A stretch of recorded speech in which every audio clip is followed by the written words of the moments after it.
Hello and welcome to Microsoft Digital Now. I'm Andrew Wilson, Microsoft's Chief Digital Officer. Today, technology is at the heart of every business. Its mission criticality, its speed is something we're all having to deal with.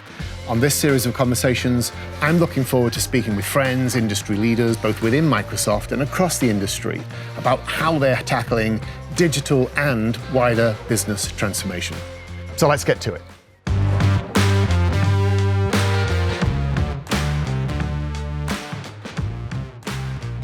Hello and welcome to today's Microsoft Digital Now. Today, organizations are redefining the way they communicate with customers, with employees, and with the world. And in the very center of that space is my guest today, my very good friend, Bob. Hello, Bob. Andrew, great to see you. Great to see you. Now, Bob, you lead what is one of the most unique organizations at Microsoft. Tell us about what it does and some of the capabilities that you have. Sure. So it is a pretty amazing team, right? I mean, we are in every way a very creative group working in a very engineering-oriented company. But it really three big parts. One is global events around the world, really responsibility for the staging, creation, production of global events of any kind, whether they're internal, external, third-party industry events, that kind of thing. Combined with that, we have a huge studio facility, the place we're sitting in today, Studio B, is part of a 3 large soundstage, multi-audio recording studio facility that produces about 1,400 hours of television or video programming a month. And then the third piece is the care and feeding of the communities and the kind of the vibrancy of the communities in marketing. We have about 10,000 marketers in Microsoft, as well as their kind of training, preparation, and ongoing professional growth. We've spent a lot of time in the last year, haven't we, talking about the new nature of work and communication. The pandemic thrust us into perhaps a more video-powered age. And yet these capabilities and what you and I have worked on, perhaps for several years, predated the pandemic. Yet the capabilities have advanced. From your perspective, how much has the pandemic changed the trajectory? What did you learn in that time? And now as we move out of it and into the new normal, what sort of adoption and usage patterns are you seeing? Yeah, well, so just a quick time check. This is a 4-day program, right? Yeah. Okay, good. For you, as long as you like, you do own the place. I guess so. But I mean, it just is an indication of just how much learning. I mean, it's just extraordinary. I think here's the thing that was interesting. At least here at Microsoft and the team, we were starting to pitch the notion, even in the event space, of do you see that, like, in these big arenas, that nobody in the audience is really looking at you on stage? They're really watching the big television monitors. And aren't we really making television instead of making live shows? And so we were starting to push that way in 2018, 2019. But the truth is in the before time, if you were in the events business, or if you were a business owner that wanted to do an event, you didn't want to hear about that. None of it, right? And so it was all about the magic of human face-to-face connection. And so even though we were slowly inching our way to a much more kind of integrated, interactive environment that would include digital, I think we were probably 5 or 6 years away from where we got to in 2 years of the pandemic. And the production values of a big Vegas stage, impressive in terms of the staging, but that intimacy, that dialogue, that human contact, it's not really there. A very hard thing to film and to transmit. Exactly. And I think the other thing is when you think about it, when you really start stepping back and understanding what happened in this last 2 years, everything about what we did has exploded. I mean, the high watermark for a show that we just did last week, for example, Microsoft Ignite, which is our big IT pro show. And congratulations. Thank you very much. It was a huge team, a metropolis putting it on. But if you think about that, in 2019, we're jumping up and down like crazy. The most successful year ever. We did 24,000 people in Orlando. And that's a lot of people. That was one of them. Yeah, exactly. Well, you were on stage for us too. Thank you very much. But this year, imagine, we did 3,500 people in person here. So we're finally bringing in person back. Another 4,500 in 5 other locations simultaneously, and 230,000 online. And so you just go like, we're a media company. That's a media property. It and you're like accessing a much bigger audience as well. So Inclusion. Your channel is there. Exactly. Now, watching and being a viewer to many of your events, there's certainly been an evolution. Has that evolution peaked? Where do you see it going next? Well, I think what's wild about it is, this is the thing I was most afraid of. I think as a team, we were afraid.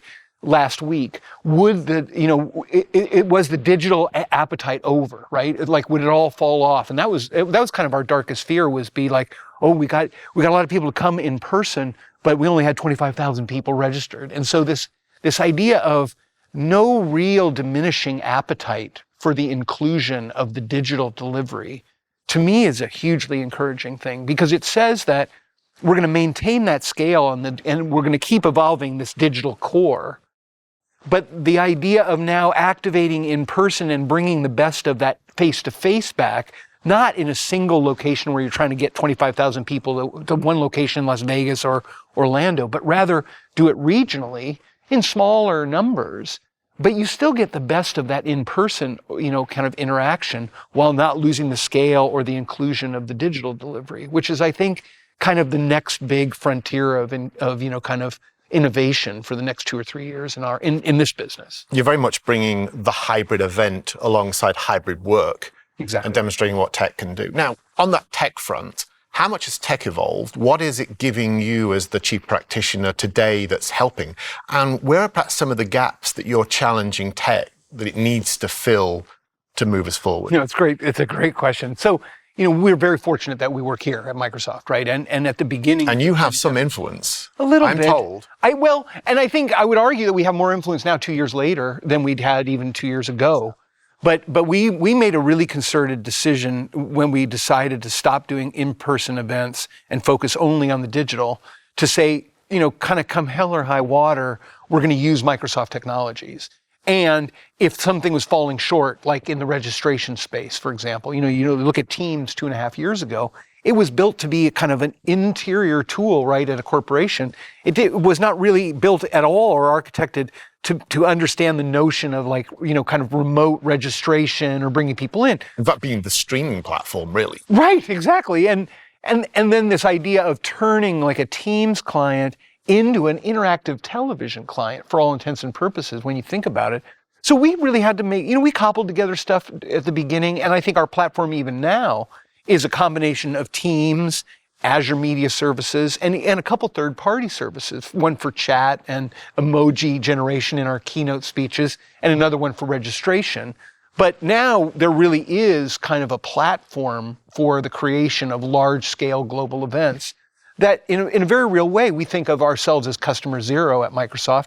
And increasingly, we find ourselves talking to corporations and clients and partners all over the world about telling the story, just like so many of the digital transformations that have happened at Microsoft. Our story then becomes a blueprint for replication in other companies. I think 2 or 3 years ago, when I was speaking with customers, I often felt slightly awkward because they'd be looking at the studio facilities that you lead, the capability and candidly the investment capacity. And with the question, but we have nothing. How can we emulate that and get going with even our own formative events? And yet, as you say, the stack, the Microsoft Cloud, now is enabling not just productivity and creativity, but broadcast event, hybrid event. But if I were to push you, where do we take it next? What does the stack need to do next that's going to give you?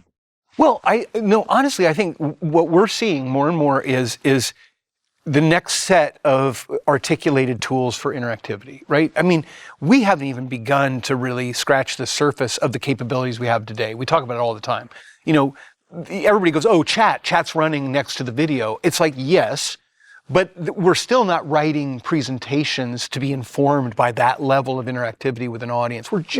This last week with Ignite, we just had a few breakthroughs at some of the kind of keynote level speeches where we're really starting to do that. And so to all of us, I think, working here at the events team, we're just pushing, going, hey, where can we use Flipgrid more? How can we integrate the media capabilities of another product we have that's mostly educationally focused now, that is a hugely collaborative tool when you think about it as sharing video and that kind of thing, and the broadcast nature of what we're doing.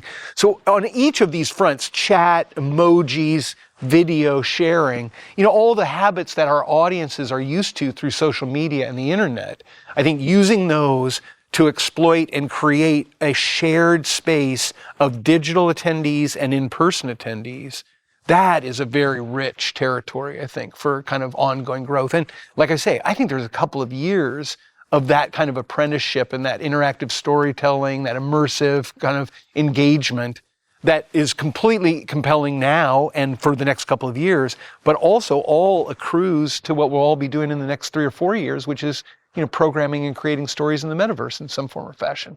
Now, you've worked for Microsoft for some time. The metaverse and a lot of these capabilities didn't exist. I've always wanted to ask you, how did you end up here? So if you could wind back those just few years since Bob was a wee small chap, what was your dream job when you started out? Where did you want to go? Well, this is the way I say it now, looking back on it. I've been very fortunate to always be a creative person working in pretty interesting environments at a pretty high level. And so, my turn into technology happened when I was working with the Teenage Mutant Ninja Turtles back in the late 80s and early 90s, working with them to turn them into a rock and roll band. And their live touring show was a highly technical production that required audio animatronic heads to work with a multi-track digital recording. And at that time, there was no software program that did that. And so that was the first software development project I got involved in. And that kind of just got me off on this kind of path that I got into interactive motion pictures and virtual reality in the early 90s before the internet. And so one thing led to another. So I went to Warner Brothers to start Warner Brothers Interactive. And then that's how I got recruited to come to Microsoft to start MSN. And now every organization, I would argue, needs creativity and talent and leadership, very much like you've led at Microsoft. I've been a presenter on your shows. We've chatted. We've worked in the industry together. It's been a real pleasure. And thank you so much for everything you've done for us, with us. That's very kind of you to say. We're very grateful for that. Now, I do know a little bit about your background. And we wanted to say thank you. So we have a little tradition on the show of sharing a gift to say thank you from everyone on Digital Now. I didn't bring you anything. So, no, you don't have to give me this. Me giving you. Right. Yes, although that bad. But so here in my little chest, I have something for you. Your rock and roll heritage, I didn't even need to ask you. So we got you something which is a little illustrative of my hobby. It's Lego, a great customer as well. And this is well, you can see it. Oh, so yeah. I hope you haven't got one. I do not. I'm hoping it can appear in your fabulous background, studio for sure. and background. Oh, for sure. Possibly by Tuesday. Bob, thank you for joining us on the show today. Thanks so much. Thank you. Appreciate it, Andrew. Great. And we'll see you on the next Microsoft Digital Now.